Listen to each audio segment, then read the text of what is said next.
गावागावांना जोडणारी लालपरी म्हणजेच आपली एसटी फक्त ग्रामीण भागाची नव्हे तर शिक्षण घेणाऱ्या लाखो विद्यार्थ्यांची देखील लाईफलाईन आहे। अगदी शालेय विद्यार्थ्यांपासून ते महाविद्यालयीन विद्यार्थ्यांपर्यंत सर्वच आपल्या शाळा कॉलेजला पोहोचायला रोज एसटीने प्रवास करतात। विद्यार्थ्यांचा हा प्रवास सवलतीच्या दरात व्हावा यासाठी एसटी मार्फत विद्यार्थ्यांना मासिक पास देण्यात येतो।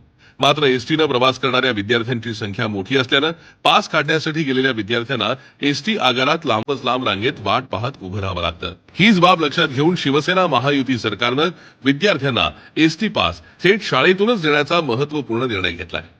एसटी प्रशासनाला तशा सूचना देखील करण्यात आल्या असून महाविद्यालयांकडून दिल्या जाणाऱ्या यादीनुसार एसटी पासचं वितरण एसटी कर्मचाऱ्यांकडून विद्यार्थ्यांना थेट शाळेतच केलं जाणार आहे।